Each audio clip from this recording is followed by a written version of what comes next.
Hey there. So, for the tens, if not hundreds, of Studio HFL fans, I'd like to say hello, welcome back. I would like to let you know that I've got some more interviews finally coming out. In 2017, I started these interviews. First 50 or so were audio only, and then, of course, thanks to COVID and Zoom, I was able to get video for most of the rest of these interviews. And then life went back to somewhat normal and I stopped editing, and it's been bugging me for some time. So finally, the pendulum has swung the other direction, and here I am finally editing and getting these interviews out. Now, early on, I had sponsors. I wouldn't have been able to have quite the success for the podcast that I did without them. Of course, that includes, in no particular order, Eastman Music Company and SE Shires, Chop Saver. Thank you, Dan Gosling. Austin Custom Brass, Hammond Design, Pickett, Blackburn, and Messina Covers. I think that's it. Anyways, and also to some Patreon subscribers. So thank you ever so much. Oh, yeah. If during the interview you are so moved to like and subscribe, then please do. Don't worry, this is my only ask. You won't see or hear about that again. So now, without further ado, on with the interview. So what are things like these days? I know last time I talked to Eric, it was you guys were trying to work from home as much as possible and schedule individual time into the shop. Yeah, so let's see, April, May, I guess it all runs together. So yeah, Kentucky had a mandatory closure for non-essential businesses. And I didn't think it was right to try to claim to be an essential business. And we closed down for 7 weeks, I think, something like that. Wow. And we did work from home and made sure the trash got taken out and the roof didn't leak and things like that. But we didn't really make anything. And of the few stock orders that we shipped, that kept things going. Near the end of that period, we did a little bit of facilities reorganization because, frankly, everybody was a little checked out. That was a difficult time. And between homeschool all of a sudden and most of us are tied up with identity at work kind of thing, and here that's being taken away from you. So we were all a little fuzzy brained. So we took that time to do a little reorganization, clean up, move some stuff around. That was a nice way to get back in. And then when we got back in, I guess that was in the summer, July, it was pretty hot and heavy quickly because we had a backlog before we closed. And then things have picked up and it's been good and a little bit more steady. And I think finally in the past couple of months, it's been a little bit more normal and feels more normal despite all the stuff that continues to happen around us. So here's the question of the day. When are you going to start manufacturing either Pickett or Blackburn masks? All right, so I'm gonna get a Sharpie and I'll just write on here. Yeah. One of those things where we could buy branded everything, mask and hand sanitizer and branded Mouthpiece anti-COVID spray. And at some point it feels a little tacky, but it's certainly something we ought to consider. We've only crossed paths a handful of times, and usually at an ITG conference. So this is my first time to really get a chance to sit and talk to you and get to know you a little bit. Of course, I'm interested in how things got started. But first, I want to find out, more about you as a musician. Are you a player? Or what were your original? Were you going to teach? Were you going to perform? Are you doing that? Or fill me in on that. Sure. So I came up through a very arts-rich primary school. So started playing in 5th grade and played through middle school and high school. And like a lot of musicians, I started on piano. And like most kids, I hated piano. And so I struck a deal with my parents that I would start trumpet lessons and continue that more seriously if I could drop piano. So I did that, and that stuck pretty well through high school. And we had a very competitive marching band in Virginia at Charlottesville High School. And that was very healthy. Then I ended up going to Virginia Tech for engineering. And so I finished a mechanical engineering undergrad and a master's in mechanical engineering and acoustics. All the while, I also did a trumpet performance degree there as well. So it was a great montage of interest all put together, and with a nice big campus, there were plenty of opportunities for all of that. And so I got to play a whole lot. I had a great time in engineering school, but then at the end of that I had to make a choice on whether you're going to be a trumpet player or go get the engineering day job. And so I almost stayed in Roanoke and Blacksburg and southwestern Virginia there because I had been playing there for a while and gotten all the right list and that kind of thing. Probably could have made it work, but I chose instead to come out and work for the Lexmark Corporation here in Lexington. Computer printers, right? Nothing to do with music. And It was an acoustics job that I was after, but I didn't end up getting that, but I was there anyway. And it turned out that Lexington was a very fortuitous landing. It's so close to Chicago and Atlanta, Northern Virginia, Northeastern. It was amazingly well located. And so after meeting a bunch of musicians that happened to be engineers there, just a matter of time before this started. I'm intrigued by the engineering part of that. At what point growing up did you get an interest in that? And what was it was it trying to do a derby car for scouts, or what sparked that interest? Oh man, my Pinewood Derby cars were terrible. I was no good at that. And my dad was an electrical engineer. And so I certainly had some of that baked in from an early age, but I was much more hands-on, build stuff, take stuff apart, very visual mechanism kind of stuff. And so when I got to engineering school at Virginia Tech, they really wanted you to make a choice on what field of engineering that you did basically at the end of the first semester. And my dad was electrical, and I had my share of electrical stuff going on in high school, watching him and stuff. But mechanical was really where it was at. And most mechanical engineers are fairly well versed across all disciplines. So fluid mechanics, think aeronautical engineering, mechatronics or electrical engineering, you get all the electronic side.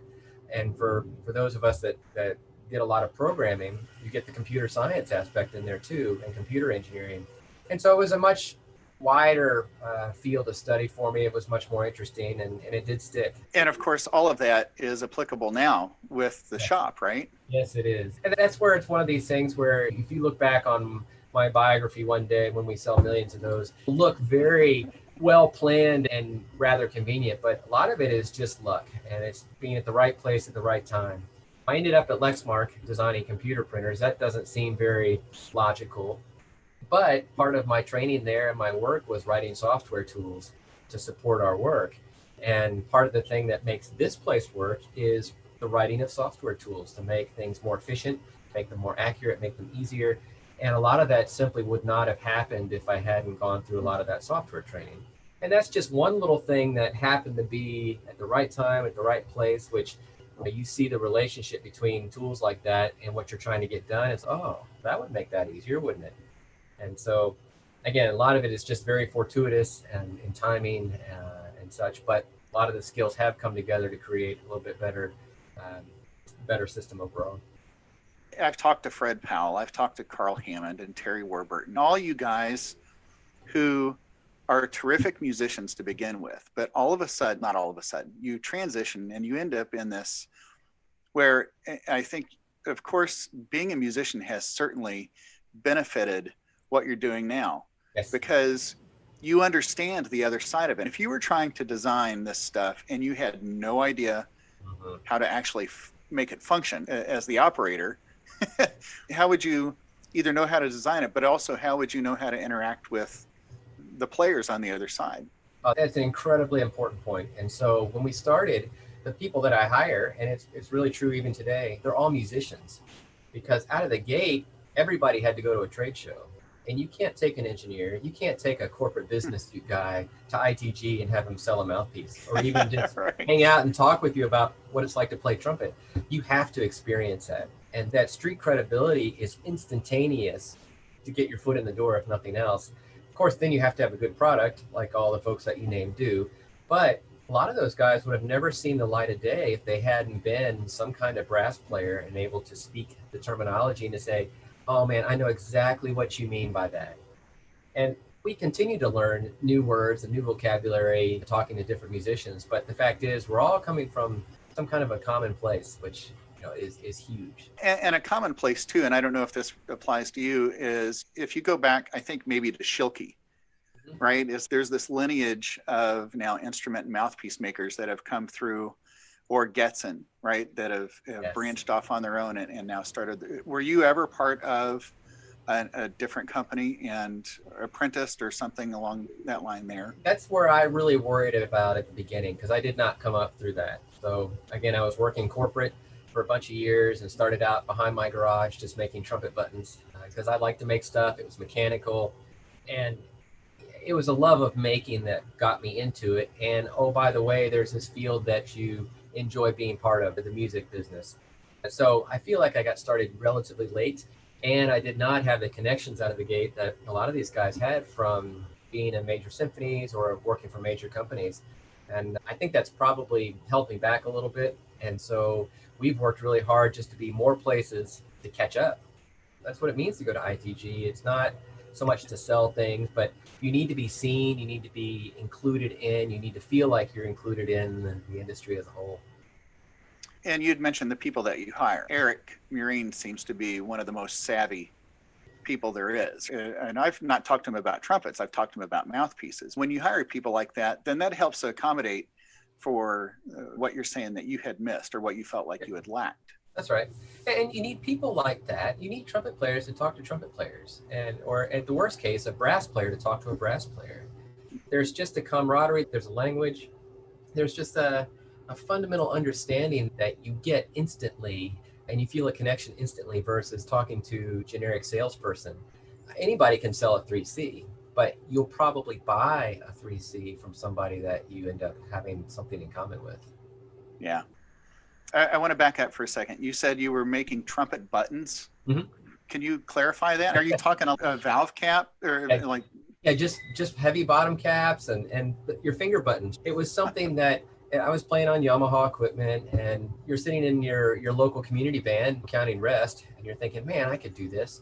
And so you go home and you get some brass and you put it on your little lathe, your hobby cheap lathe, and you make something. You make one button and you go, man, that was hard.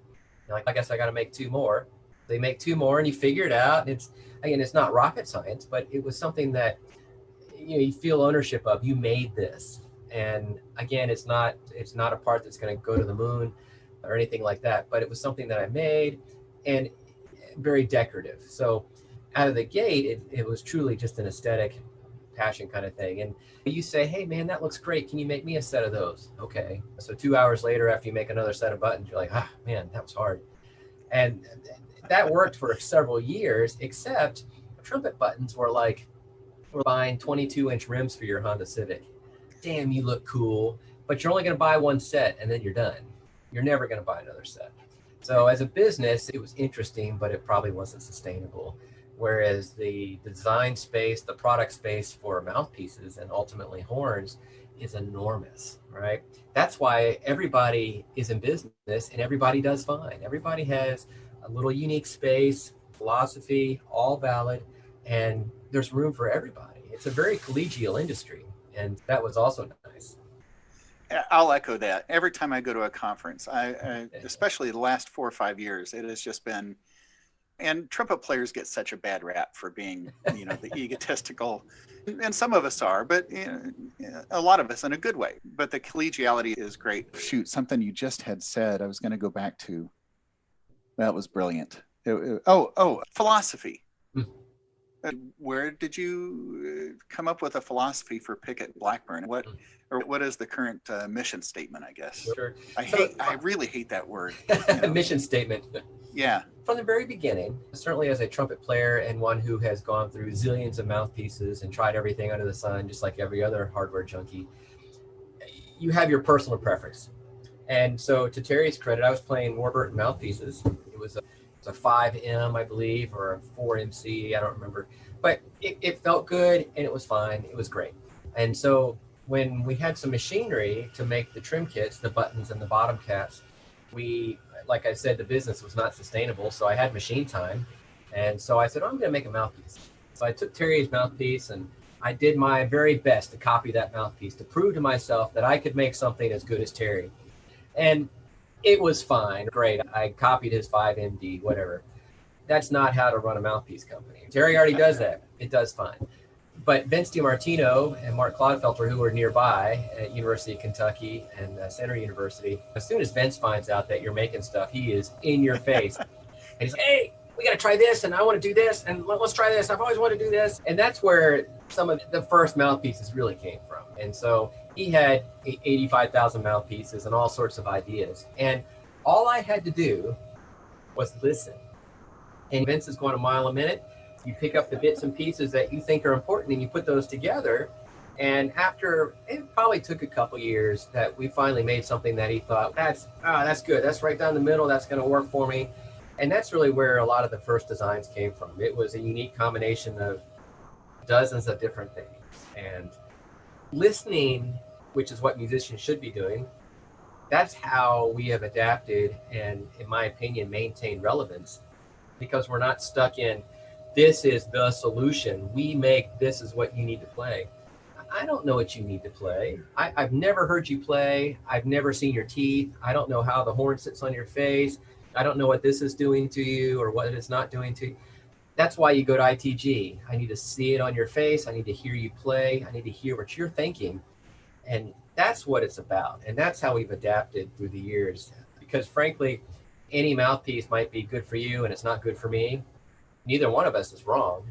It's just the way it is. And if Terry's stuff works great for you and our stuff doesn't, great, more power to you, more power to Terry, right? That's what I like about this business. There's not one size or one thing that is truly better than everybody else. It's, again, very egalitarian distributed market. Yes. However, the competition drives excellence. It drives innovation, right? And so nobody can just sit back and rest on, hey, my product is just fine the way it is. My line doesn't need to be expanded any further than it is. I don't need to offer any more options than I offer. Because as soon as the next guy does any of that, now you're like, oh, crap. I got to keep up, or I have to be the one innovating. I have to be the one at the front. Yes. So we innovate in two ways. One is on the front end, like you're talking about. So we've introduced a number of models, of course, since the very first ones that we worked with Vince. We work with a bunch of major artists. Alan Bazzuti shows up and he can't play the Vince mouthpiece. So we make him something else and we learn by listening. And so these signature models are not so much an effort for endorsements per se, but it's to get very astute, self-aware artists to describe to you what they're feeling. They all describe that much better than we do. And it's very intriguing to hear what they say and about different aspects of a mouthpiece that work and don't work for them. As you might expect, there are themes in that are common. But then also, I come from a very much more classical trained trumpet side. So when a lead player shows up, I don't have a lot of vocabulary to discuss with that, or a lot of experience on lead mouthpieces that have come through the ages. So we have to listen to them, try new things, try new aspects, and then that's where the commercial line came from. It's a little bit different take on what we normally do. It's not just a piccolo trumpet mouthpiece, it's a commercial lead mouthpiece. So we have to really listen on the front end of that conversation. The other place that makes, I believe, us different is on the back end. So I spend a lot of time on the process of how we make things, the process on how we take orders, how work flows in the shop. It's just a factory at some level, but we have to be a factory that is extremely capable, but also flexible, because we're not making 1 million 7C mouthpieces. We might make one 7C and then we make one of 100 other mouthpieces. And if we were not efficient, we would probably be out of business, even if we had the greatest product, because you just can't operate inefficiently and stay in business. So that innovation is very important, so that when you show up and want to do a custom mouthpiece, I'm not resentful. You really want me to make a custom mouthpiece? Who do you think I am? Oh, we make custom mouthpieces. We don't want to have that attitude. And so we try to make it easy to work with people on the phone, work with us when we're in the shop, and in the back end, make it easy to manufacture so that it's more fun for me and it's more fun for you. My wife is a screen printer. And the big companies, right, you have to have a minimum order because they have to burn the screen. There's an art design and all that. Our shop, which is down in the garage, her shop, I should say, she'll take large orders, but she's also, look, I'll accommodate. If you want one shirt, I'll make one shirt.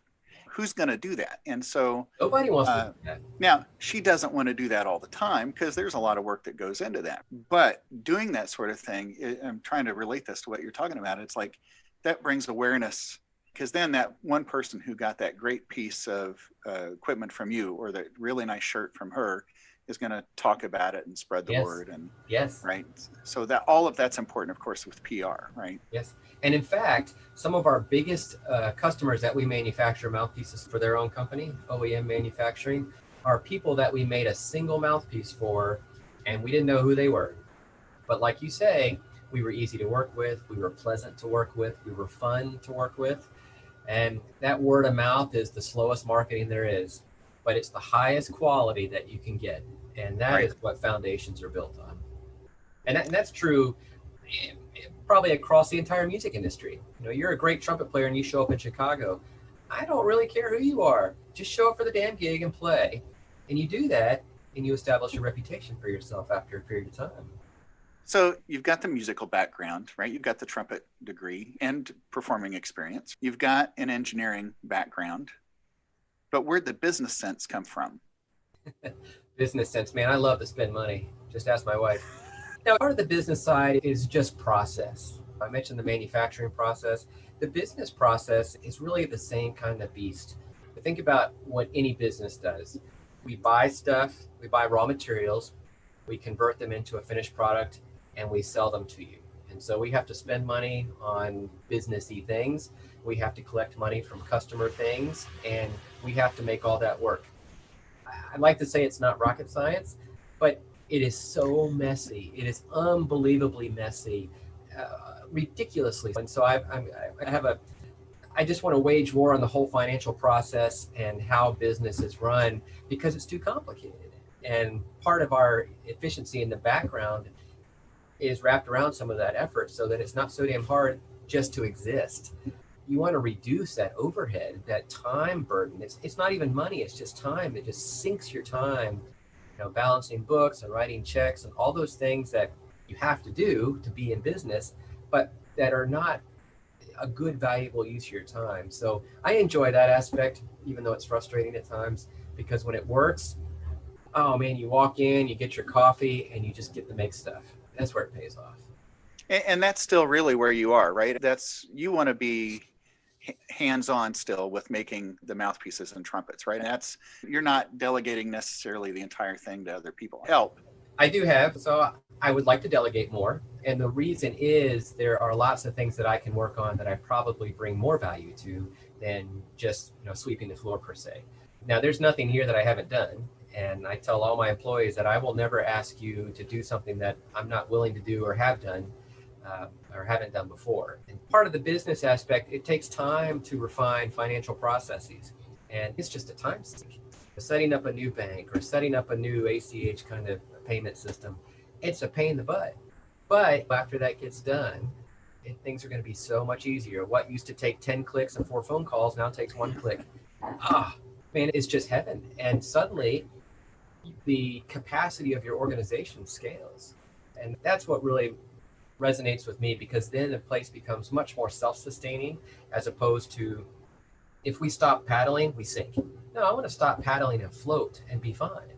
And so in a lot of regards, we are there, and that's just out of brute force and getting through a lot of those changes. But I would like to spend more time on developing more marketing materials, more presence, more unique images to the outside kind of thing. Just because, again, that we don't share nearly as much as we should, and we're doing way more things than we tell people about. And there's no reason other than there's just not time.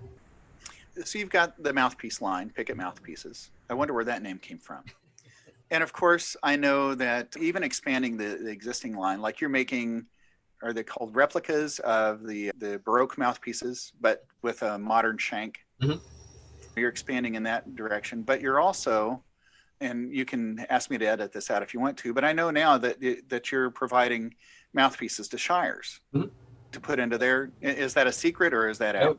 No, that's well-known knowledge. So that's called OEM, Original Equipment Manufacturing, and we do that for dozens of companies. With each company, we allow them to say if they want that Pickett makes their stuff, or some want to appear as self-contained, which is totally fine. It's not going to hurt my feelings. And then on the flip side, some people don't want us to tell others that we make their stuff for them. So Shires can come to us and say, we don't want anybody knowing that we're associated with it. Now, thankfully, in their case, it's been a very collegial and friendly relationship since the beginning, and it's been very healthy for both. I think a lot of the Shires development has been here recently. It's not been that recent. Did all of their tuba line for their new tubas, which have been a great success. So that's pretty exciting. Okay, so when it comes to mouthpieces, what's the best thing that you do for a mouthpiece? Is it starting from the blank, or is it the cup, or is it just putting it in the box and ready to go? What's the best thing that we do? You personally? Yeah. What do I do? So our mouthpiece department is made up of me and Zach Whitson, and in terms of manufacturing. So every mouthpiece that comes out of here, either Zach or I made and programmed. And so Zach makes a lot of the low brass. He runs a bigger machine that makes tuba and trombone. And then I run a smaller machine that makes the majority of our trumpet products. And so we manufacture everything, and then we pass that along down the line in an efficient manner, hopefully, to our buffing group. So we have a little bit of automated buffing, and we have people buffing. And the people buffing side is probably the most destructive part of any process in the music industry. I could produce perfect mouthpieces all day, and whoever's in the buffing room is grumpy that day and hasn't had any coffee could ruin every one of them. And so that's a very important part of the process. And so we have 3 people that work in there and keep that going. I hadn't thought about this question, but I'm going to ask it. Screw rim mouthpieces or top. Yep. I understand if you make them separately from the beginning, but how in the world do you take a one-piece mouthpiece and turn it into a 2-piece? So the way I do that is I scan it on the machine behind me, and then I make 2 new parts. So I never cut the mouthpiece. Again, goes back to your previous question about where I came up, where I grew up per se in the music industry. A lot of these guys were custom craftsmen that took your mouthpiece and cut the rim off and threaded it for rims or whatever. I've never done that. And people thumb their nose at me and say, you're not a real mouthpiece maker. In that regard, probably not. However, I'm also not destructive when we do custom work. And so we can replicate mouthpieces extremely close and dial them in so that they're just about the same within reason. And then we can put a screw rim, we can put a plastic rim, we can open up the backbore, we can change the weight. All those things then become digitally possible, as opposed to, I skeletonized your mouthpiece, but I can't put that metal back on. So you guys have a mildly successful other side of the business here, right? Of course, yeah, I'm being facetious on that, but Blackburn, already a great product to begin with. But how did you acquire and when did you acquire Blackburn? So after the ITG in Harrisburg, Pennsylvania, Cliff Blackburn and Bunny Blackburn asked my wife and I to go to lunch. And it was just we're really exhausted and we just want to get out of a noisy place and go downtown and eat lunch. So we're eating lunch and Cliff is saying, I thought about retiring sometime soon here. You want to do Blackburn Trumpets? Completely out of the blue. And so that started the conversation. Now, it took 6 or 7 years from that date to get to, I think that was 2010 or 11, to get to our acquisition, which was in 2016. And during that time, that was a struggle because we had to figure out financially if we could do it, if it made sense, if we could actually physically make Blackburn trumpets and they would be the same. Because I mean, we all know stories of acquisitions and transitions that have not gone well. The brand lives on, but the legacy is tarnished. So that was very important to me because what I didn't want to be was a mediocre transition. And so that first year, 2016 and really 2017 were incredibly tenuous because we were able to make Blackburn bells, and that was probably the biggest thing. But there are 99 other parts on a trumpet, and you had to make sure all that was the same. And so that first year and a half was pretty treacherous. Now, thankfully, the market didn't expect much. Here's this kid going to carry on Cliff Blackburn's legacy. Ha! Yeah, good luck with that. And so there was a lot of PR that had to be done to ensure that when we were able to put out a horn, it took a number of months to get that first horn out. But let me tell you, that horn was for horn number 1 that came out of here. Cliff was like, man, I think that might sound better than my horn. That was rewarding. Now, just because you built 1 doesn't mean you can build 2. Right. Because you built 2 doesn't mean you can build 3. And so we've built a number of horns now, and I'm feeling confident that we are able to replicate the Cliff Blackburn experience and the horn all the way down to the hand engraving. So he taught me how to do his Blackburn hand engraving because I wanted our horn to go out and for you to say, this looks identical and it plays identical. Now we've proven ourselves in that regard. And so that's been rewarding to get through that learning curve. It wasn't a cakewalk. It was very painful. But now that we are here and we have this capacity built up now, we have a greater chance of scaling than Cliff wanted to do. Cliff's pretty proud of that, and I talk to him regularly, and he pokes fun at me, but it's all good, and we have a very good relationship. So when it comes to innovation on Blackburn, are you still looking to improve upon that product? Oh, yeah, It's sure. already a great product. If you're like, okay, this is the Blackburn legacy, Mhm. right? It's like, how do you improve upon that or make changes and Yeah. still have it be Blackburn? Yes, and that is a very good point that you touch on. It's not my intent to say Blackburn was and now we're going to make it super. Because, like you say, for what Cliff developed, that's hard to compete with. And I don't think I would bring any value by improving it. Whereas, think about where Cliff came, where he grew up. He grew up in an orchestra. Cliff was probably one of the preeminent trumpet players in his time. Just amazing sense, amazing hearing, amazing pitch, all those things, which is why he was able to develop so quickly, in hindsight, all of his stuff. But what Cliff didn't do, he didn't play lead trumpet in a big band. And so most of his line is much more leaning to the classical soloistic side of things. So there's a segment that you can take the Blackburn philosophy and apply it and create whole new lines of horns. So we have some commercial type horns that leveraged off the Jericho model that he did. We're working on some new piccolos, and I'd like to make a Blackburn flugelhorn, which he never did. We need to bring back the rotary C trumpets. He made just a few. All of that Blackburn heritage can apply to these other segments, equally successful in my opinion. Other than Vince DiMartino, who's your quality control? Right? Because, and by the way, he's your best, no pun intended, but he's your best mouthpiece, right? No, Vince gets very excited, and he's often off the wall in his impressions, right? You catch him one day and he's talking about pitch and he gets all over that. And then the next day he's talking all about tone and timbre. And it's very interesting to get his perspective. And he's been playing on these horns for a while now. So we continue to get more and more data. Eric, you talked about Eric, he's the play tester as they go out the door. And his job is a consistency tester and to make sure that we have 20 something horns of Cliffs. Those are the shop masters. So when you played a horn at ITG, you played this one. And we have to make one that plays like that. So Eric's job is to make sure it plays the same. And so going out the door, we know what you're going to get in your hand, which is important. And we catch things where if we made the bell cut wrong for whatever reason, right? We have intonation checks. We have basic checks to make sure that we're not sending anything out the door that Cliff wouldn't send out the door. It just popped into my head. You've got Harrelson, Taylor, these instrument makers they're great instruments, but visually, right, the aesthetic, they're making instruments that are works of art. Yes. Do you have any designs on doing something like that, or are you just going to stick to the basic? Yeah, so Cliff and I talked about that at length, about his opinion on where he might diversify on the look. And he was very much a traditionalist out of the gate. So there are a few unique things about Cliff's horn. So he has a finger ring, a pinky ring, as opposed to a pinky hook. He believes in the rings on those. But for the most part, it is very traditional. Now, there are varying philosophies and opinions on what heavy bracing or different bracing does to a horn. And there is no doubt that the horn is moving when you're playing that. Part of that is the experience that we expect. We exist in a very traditional art form.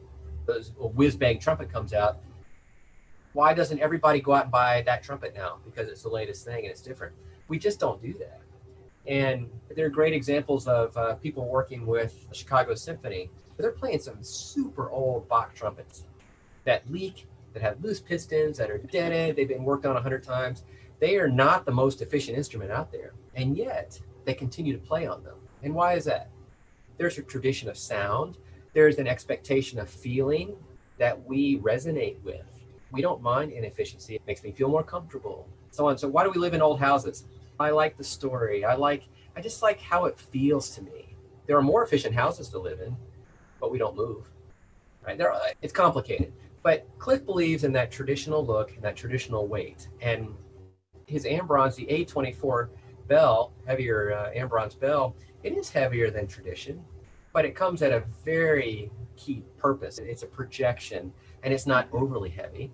And so he believed in shooting right down the middle and having the design of the horn acoustically be far superior and where it's at, as opposed to visually. I'm thinking about the engraving. When you do that, do you secretly hide a Peter Pickett inside the engraving. I could engrave on the inside of the bell, Peter was here, and then Greg could go make the bell, and you'd never know. That's a good idea. I should do that. Right? Then you would know. So now I'm going to get some kickback on that, right? Yeah. You have to cut the horn open though to find out which one it is. Oh gosh, then forget it. Yeah. This has been great. I know so little about the manufacturing side of things, and which is fine. There are people like you who do know that and care about it and produce great stuff. And I'm not even one of these guys who can talk about bore size and throat size. I just know if it sounds good, if it feels good. And that's where people like you and Eric and Carl have been so helpful, and the Shires people so helpful in finding the right equipment. Is just like, I don't know what size, but here's what I want to sound like. Yeah. And you put something in my hands and I'm like, hey, that's it. Yeah. Feels good, sounds good, is good.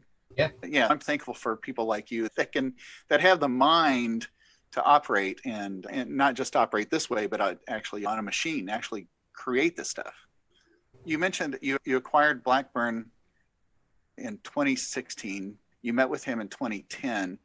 But now I'm curious, when did you actually start Pickett Brass? So that started in 2003, like I said, with the buttons. We started Mouthpieces in, I think, 2007.